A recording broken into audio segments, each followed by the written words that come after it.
कामगार चुका करतायत, बिझनेस ओनर फक्त चिडचिड करतोय, अशी कंडिशन अनेक बिझनेसमध्ये असते.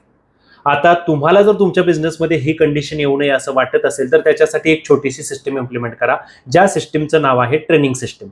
आता ट्रेनिंग सिस्टीम म्हणजे काय, तर तुमच्याकडील प्रत्येक कामगाराला तुम्ही ट्रेनिंग देणं गरजेचं आहे, तुमच्या बिझनेसबद्दल, तुमच्या प्रोसेसबद्दल, तुमच्या प्रोडक्टबद्दल. ॲज अ बिझनेस ओनर तुम्हाला ह्या सगळ्या गोष्टींचं नॉलेज असतं, फक्त ते ट्रेनिंग फॉर्मॅटमध्ये तयार करायचं आहे आणि तुमच्या प्रत्येक कामगाराला आठवड्यातून फक्त 10 मिनिटाचा वेळ देऊन ते शिकवायचं आहे आणि ते रिपीटेडली शिकवत राहा, जेणेकरून त्याचा खूप चांगला इम्पॅक्ट तुमच्या बिझनेसवरती येईल. जर तुमचा कामगार चांगल्या पद्धतीने ट्रेन असेल तर तो चुका कमी करेल आणि चुका कमी झाल्या तर त्याचा इम्पॅक्ट तुमच्या बिझनेसवरती खूप पॉझिटिव्हली येतो. कस्टमर, सेल्स सगळ्या गोष्टी खूप चांगल्या पद्धतीनं वाढतात. त्याच्यामुळे ट्रेनिंग सिस्टीम बसवा, रिक्वेस्ट आहे, त्याचा खूप चांगला परिणाम मिळतो, हे विसरू नका. सध्या तुम्ही कोणत्या पद्धतीचे ट्रेनिंग तुमच्या स्टाफला प्रोव्हाइड करत असाल तर कमेंट बॉक्समध्ये नक्की सांगा, बाकीच्यांबरोबर सुद्धा आपण ते शेअर करूया.